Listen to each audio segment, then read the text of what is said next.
China is building something above our heads that could reshape global power for decades, and almost nobody is talking about it. While most of the world is distracted by AI breakthroughs, electric cars, and rocket launches, China is quietly assembling the most aggressive satellite program on Earth. Not a handful of satellites, not a few hundred. We're talking thousands of low-orbit machines working together as one massive coordinated network.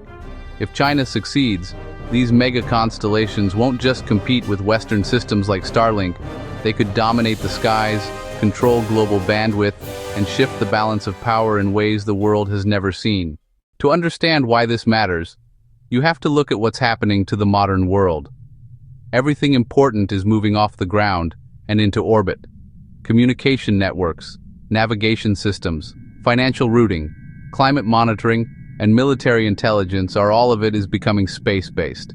The country that controls the skies controls the flow of information, and the country that controls information controls everything else. This is why the new space race isn't about landing on the moon. It's about owning low Earth orbit, the space between 300 and 200 kilometers above us, where thousands of satellites can create a global mesh of internet, surveillance, and data infrastructure. China understands this better than almost anyone, and they aren't hiding their intentions anymore. Their flagship project is called Guoang, China's answer to Starlink, a massive network of 13,000 satellites designed to blanket the Earth with connectivity. But Guoang is only the beginning. Multiple Chinese regional governments are building additional constellations to support it.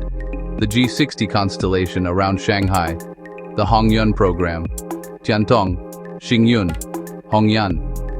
Instead of one project, China is creating a family of mega constellations, all feeding into a unified national system backed by their private sector, their military, and their government, moving as one coordinated force.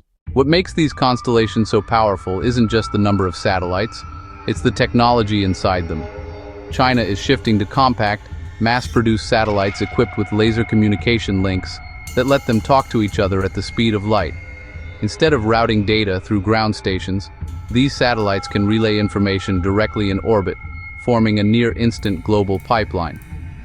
Many of them use AI-driven routing that optimizes traffic in real time. Combine this with China's push into 5G, 6G, and fiber backhaul infrastructure on the ground, and you start to see the full picture. They aren't just putting satellites in space. They're building a space internet, fully integrated with everything happening on Earth. And behind the technology is a strategy that's even more ambitious. China wants independence from Western infrastructure. They want to eliminate the possibility of foreign interference in their networks.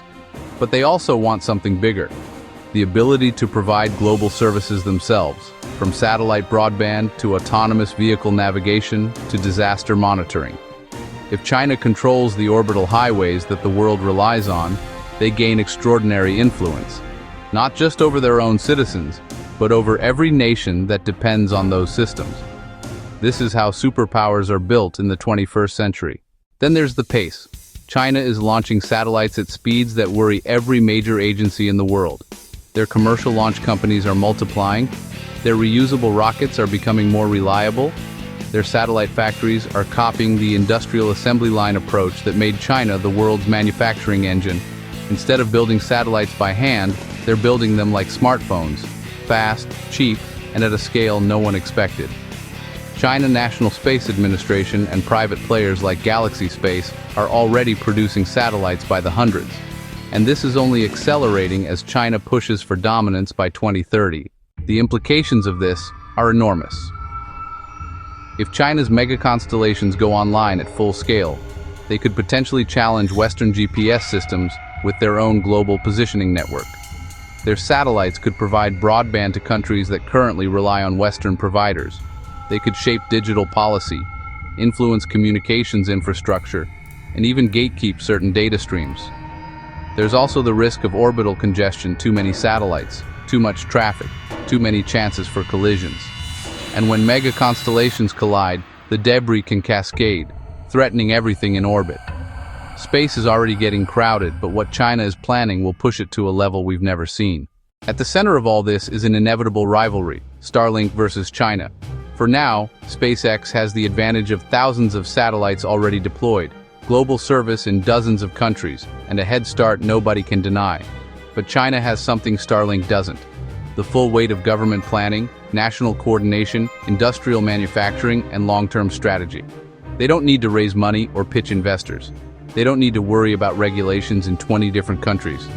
When China decides to scale something, they scale it. So the real question becomes, what happens when the sky is no longer shared but claimed? What happens when one nation can out-launch, out-build, and out-connect everyone else? China's mega constellations could give it control over orbital lanes, global bandwidth, military communication channels, and even digital infrastructure in developing nations. It's a level of influence that goes far beyond satellites. This is about who controls the most valuable territory in the modern world, not land, not sea, but the space above every nation on Earth. And the truth is, we're closer to that reality than most people think. With every launch, with every new satellite factory, with every new government policy aimed at accelerating deployment, China is tightening its grip on low Earth orbit. If they succeed, the future of communication, navigation, and global networks could be shaped not by cooperation, but by competition between superpowers armed with their own private skies. So, as these mega constellations grow, as thousands of satellites start forming massive orbital webs around our planet, we're left with one question. If China controls the skies, what does that mean for the rest of us?